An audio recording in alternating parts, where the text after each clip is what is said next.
The Oval Office, a place where history is made and the future is shaped. May 6, 2025, a date that would be etched in the annals of diplomatic history. Two men, both leaders of their respective nations, sat across from one another.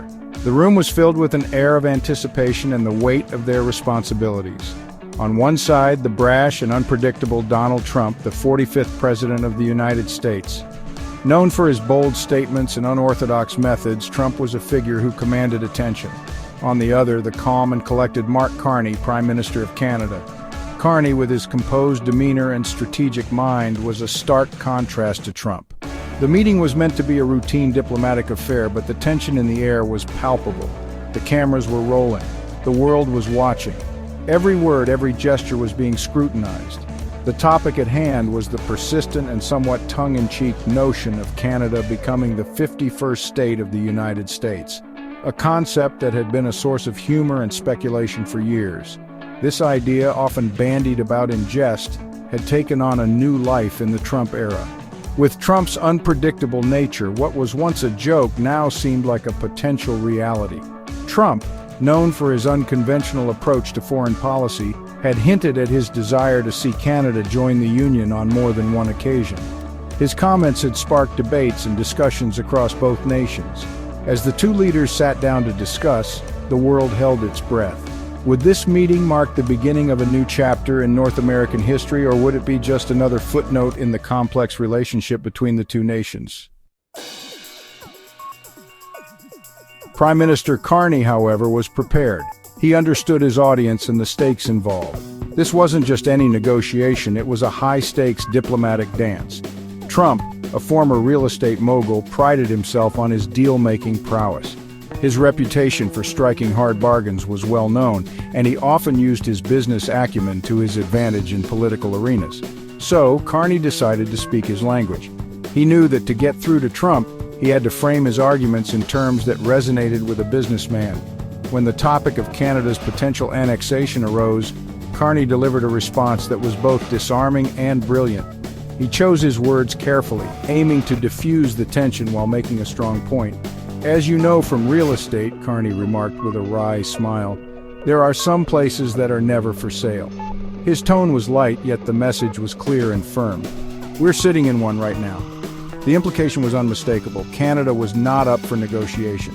The room erupted in laughter.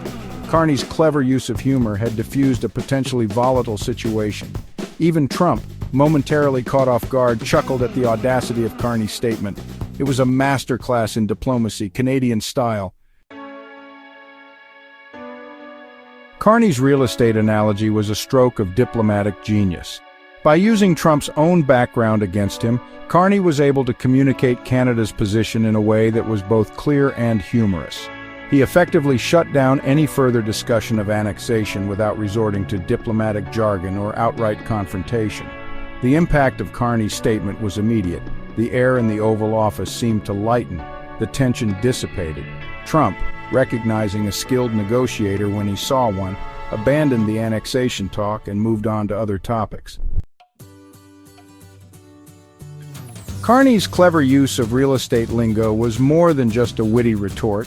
It was a testament to the power of understanding and utilizing the language of your counterpart in diplomatic negotiations.